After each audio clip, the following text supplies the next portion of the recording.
wanataka kupewa few cows, instead wakapeana more cars for your education. When we met Linda Lockhart at her hotel room a week ago, she could not hide the joy she had in being back where her dream first took root. The career financial consultant envisioned the Global Give Back Circle in 2005 when the reality of the inequities of women and girls hit home. 2005 in Istanbul, Turkey, when I was in the Four Seasons Hotel having room service preparing for a meeting, I saw President Bill Clinton on CNN Live talking to Larry King. And he talked about this Clinton Global Initiative that he was about to start, and the fact that anyone, no matter who you were, can do something to give back. Well, one thing I knew I was good at, and that was mentoring, because I mentored a lot of young women that worked with me. I also had amazing mentors in my life. And I took his call to action seriously, and I called 9 girlfriends in probably 9 different countries, and I said, I have an idea. I would like to start a mentoring program in Kenya, because I was touched by Kenya when I came here to visit. Are you in? And they said, we're in, but what is it? And I said, you know what? We'll figure it out. In 2006, Linda got herself to Kenya and searched the internet for names of high schools for disadvantaged girls.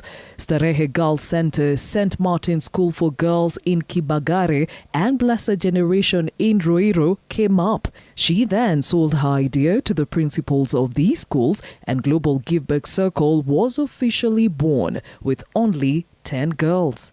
2006, 10 girls. 2015, 700 girls.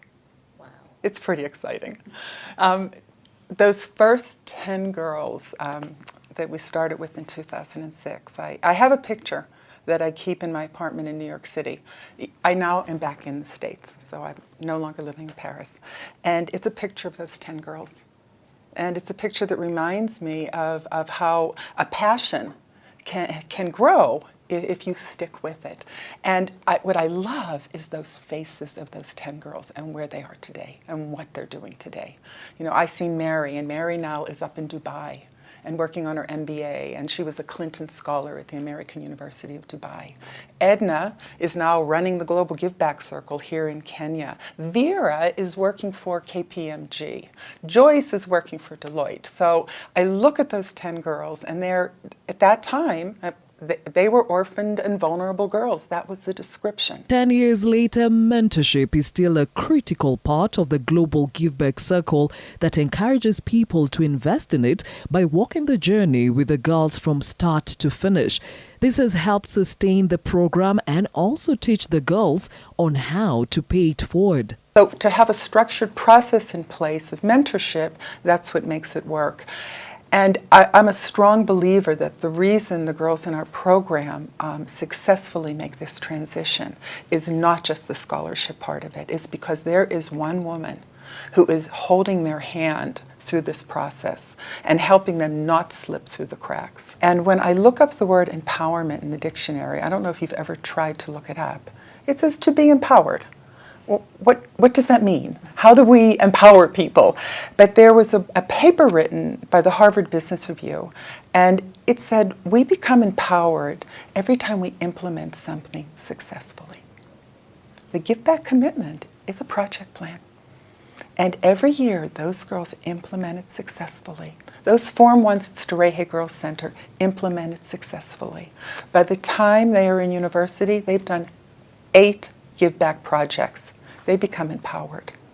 Coming up with the idea of mentoring and educating a girl child on a continent where there's still a mentality of boys being more worthy of education than girls, Linda and her team have had to crack through some major obstacles.